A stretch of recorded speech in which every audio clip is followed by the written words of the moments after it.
Semua kanser saya rasa sama je. Insulin resistant. Insulin resistant punca dia apa? Gula. So sebab tu kalau you perasan, kebanyakan orang yang diduga dengan kanser biasanya ada kencing manis. So siapa-siapa yang ada kencing manis, kawallah kencing manis tu, jagalah macam nak rak, sebab you akan end up, kalau you tak jaga, you akan end up with another complication which is cancer. So katalah you dah diduga dengan kanser, apa nak buat? Nombor satu, memang you kena cut down your sugar. You memang betul-betul kena pangkah sugar tu. You memang betul-betul kena zerokan you punya sugar. How to do that is puasa.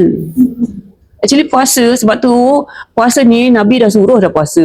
Jadi dalam Quran suruh puasa. Bukan kita semua suruh puasa, tapi tak pasal-pasal Jepun tu dapat Nobel Prize kan. Autophagy 72 jam tak makan, just plain water. Actually sebab puasa sikit-sikit 16 jam kita burn your fat. Without the glucose, kita bakar lemak untuk slim down. Tapi cancer adalah protein.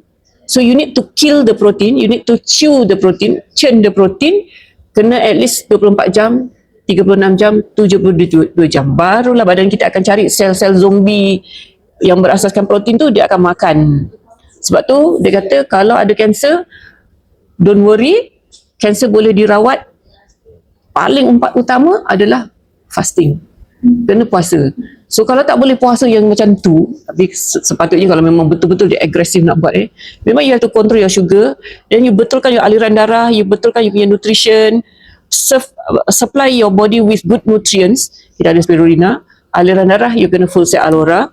Lepas tu zero rush your sugar, you boleh control dengan zenkoso, shiruto untuk build up balik you punya immune system.